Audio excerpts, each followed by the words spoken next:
This is Twit. All right, so I happen to have here something that's been, the internet has been abuzz about the past couple of days. Very exciting. Sure you've heard, Google Stadia is out. And I received the Google Stadia Founders Edition a little more than a week ago. So that's what I have here. This is the controller that comes with, that is part of Stadia. You don't, the Stadia controller is not required for Stadia. With the Founders Edition, like, you could still plug in a third-party controller on certain platforms and do wireless. But the Stadia controller does do things a little different. Obviously, it has kind of a button layout that's specific to the Google Stadia service. There we go. My assistant loves to fire off when I say nothing of the sort. Every episode, I swear it happens these days. I have no idea what's going on. Google's just listening. It even has the assistant button next to the screenshot button. Neither of these are active during the preview. There's a bunch of functionality that wasn't active during the preview. I did do a full kind of like hands-on latency test, all that sort of stuff that you can find on Hands-On Tech. But I thought I'd show it off here because it's actually pretty interesting. It promises a lot. I can't say that it necessarily delivers on all of its promises. Stadia, really, the whole crux of this is that it's a game console in the cloud. It's all served from Google's servers in the cloud. So you don't need to buy a console, right? Like for $130, $129, I could get the Founders Edition, which includes the controller. It includes a Chromecast Ultra, so you can plug this into your TV and have it on your big screen. First dibs on a Stadia username, 3 months of Stadia Pro, and that Pro service normally costs $10 a month. That's what gets you 4K streaming. If you don't want to go 4K or don't need to go 4K, you can get 1080p streaming for free. And so you just have the controller or whatever. You just have to buy the game through Stadia, and these are really good quality games, AAA titles. I'd say nothing exclusive to Stadia right out of the gate, and you're still paying kind of the normal price. So you're paying $50-$60 depending on the title. So you're paying a lot, a decent chunk of money for a title that you don't actually own the media for. It's all kept on Google's servers, and I think that's one of the limitations that you really have here, is that you don't own anything at the end of the day. So if Google ever gets really sick and tired of supporting Stadia, what happens to all that media? There's some verbiage in the terms of service that says something about a refund, but it's very loosey-goosey. It's hard to know exactly what would happen if that time came. And when you're dropping $50, $60 on a game, like, people will, gamers will want to know what the heck's going on. But so I happen to have the Stadia app running on my Pixel 4. This was a little mount that kind of came in the box with the Founders Edition. I don't know that this necessarily is included in the Founders Edition, this phone mount, but it was included in the box that I got. So if I go ahead and clip that on, you can kind of see it's right above the controller. At launch, it only works wired with the phone. So I'm going to go ahead and, I'll straighten that out first of all. Go ahead and plug that into the USB-C port in the back. Plug it into the Pixel phone up here without breaking things. There we go. I get a little bit of a buzz on the controller. Now, here's one thing that's pretty funny. Like, okay, so I'm holding the controller and I'm ready to search the store. I have to do it sideways.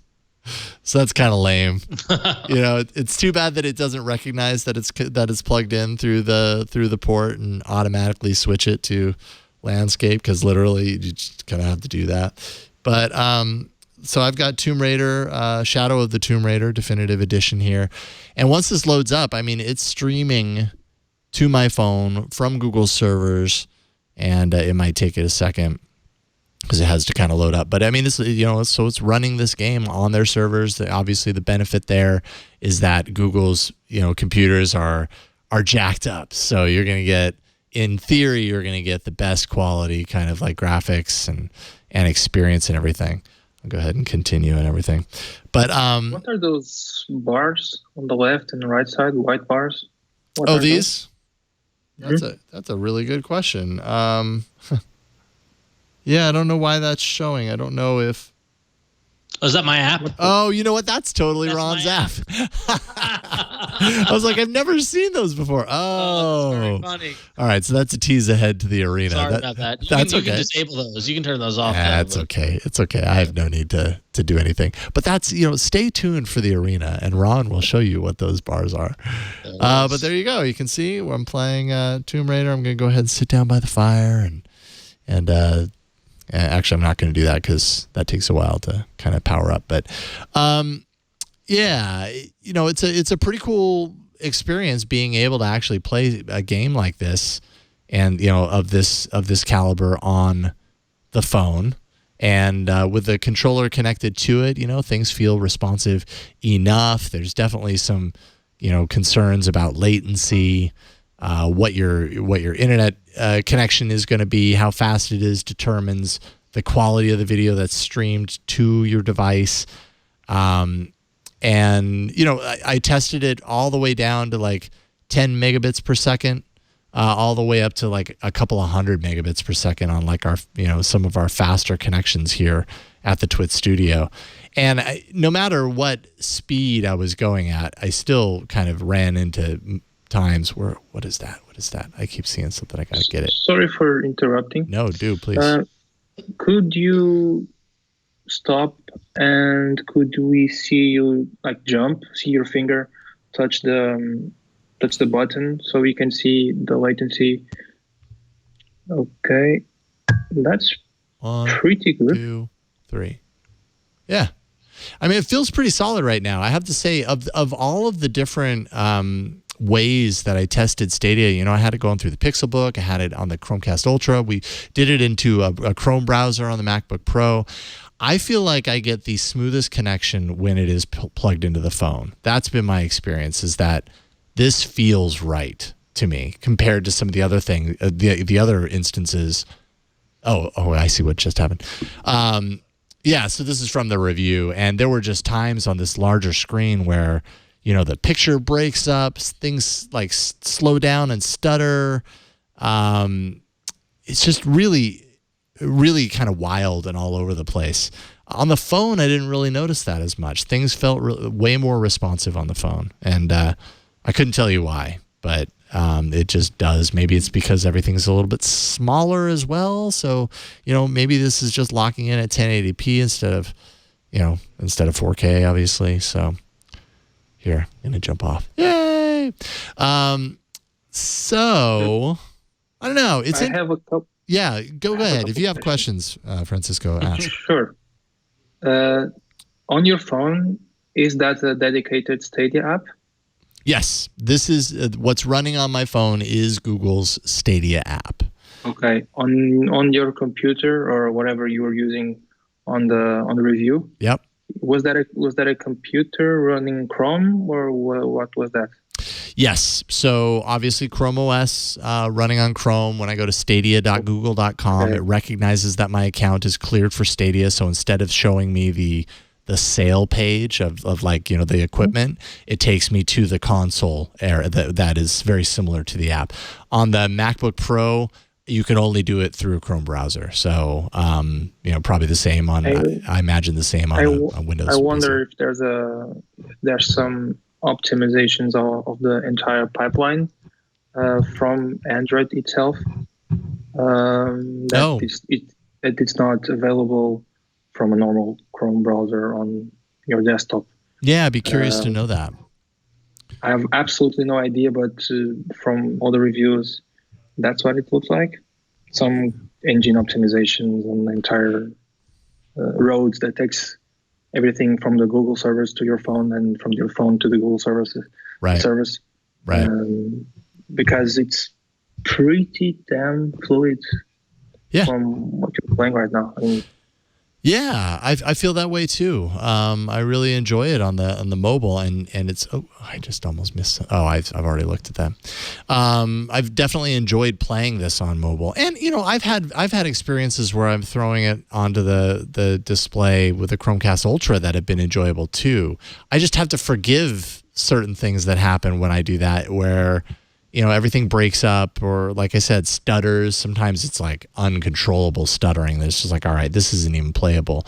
And sometimes it's just like the resolution. You see the resolution suddenly, in a moment's notice, scale down from super sharp to like kind of fuzzy, and then back in, and it kind of jumps all around. And that could be network inconsistencies, could be a number of things. It's really hard to pin it down. But I do know that like a true like hardcore gamer, that's going to be, I think, a bridge too far, just dealing with those kinds of inconsistencies.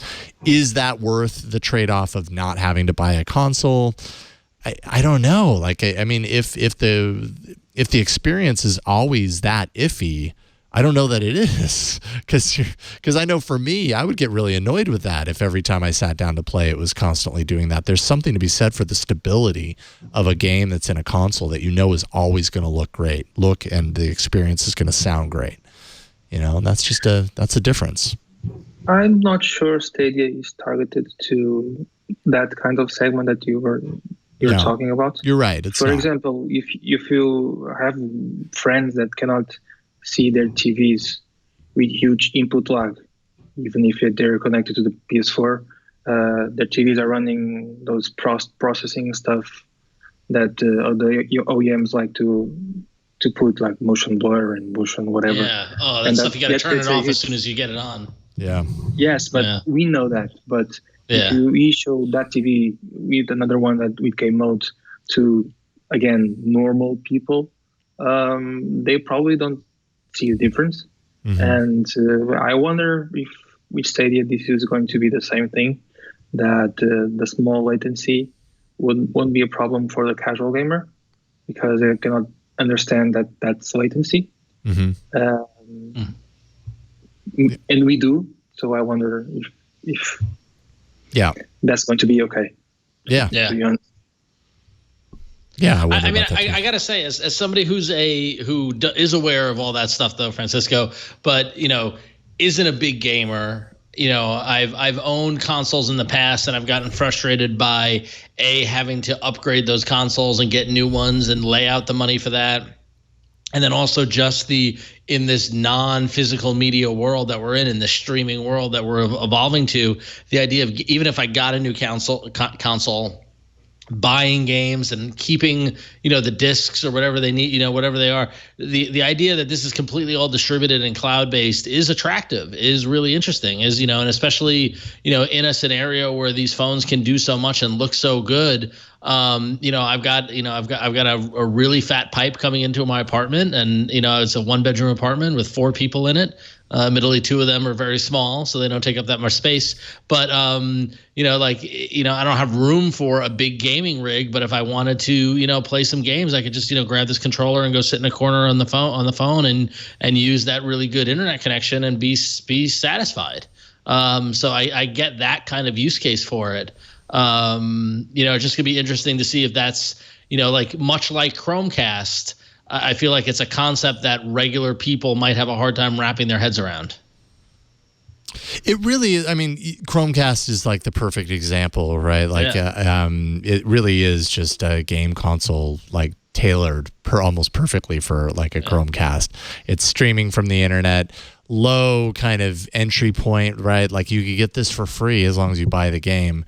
The streaming of it from the cloud is free. If you happen to have a controller from a current console, there's a good amount of support for Bluetooth controllers. So, I mean, the entry point is lower, and you're right.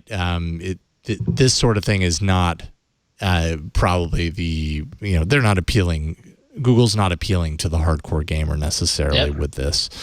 Maybe it's good enough for people, But the one thing about Stadia that we're not touching upon in this is the integration with YouTube and the potential it has for gaming streamers, which, as we all know, with Twitch is a huge business and a lot of people do that. And Stadia does have the ability to do to stream the game you're playing to your YouTube channel and have people join in and play with your audience and things like that, which, I think is just, it's very early on, as Stadia is just coming out now, to see what the impact of that will be, considering it's also YouTube based only, it's not Twitch based. So whether or not that will be enough of an impact for people to get Stadia for the, interactivity aspect of it. Mm-hmm. So I'm looking more towards the use case of you're playing something on your apartment. You're taking a airplane to some other continent. You take your Chromecast with you. You arrive. You plug the Chromecast to hotel TV. You tether your 4G plus LTE advanced 5G to the Chromecast, and just play as you were playing 10 hours ago in your bedroom, and it just works. That's my use case. Mm-hmm. Yeah, that'd come in really handy. And whether you need the Chromecast or not, you have one of these little dilly bobs, and you just throw it on your phone right above you. You know, what you can't do is be on the airplane and do this, of course. You know what I mean? So there are limitations. It feels like incredibly mobile, but you do need a very solid at this point Wi-Fi connection to the internet. It doesn't even work on mobile networks. As it stands right now, who knows when they'll be able to do that? But I have to imagine if like a solid wired connection to the internet still introduces enough fluctuation in that data that's coming in to totally throw the video and the audio out of whack at times, then I can't even imagine what a mobile network would do to that. Like that would I imagine, be kind of a nightmare. They'd really have to button that up, or maybe have a requirement for 5G. Maybe 5G doesn't even address the issues that would exist there. I'm not really quite sure, but yeah, a lot of question marks as far as this is concerned. It feels early.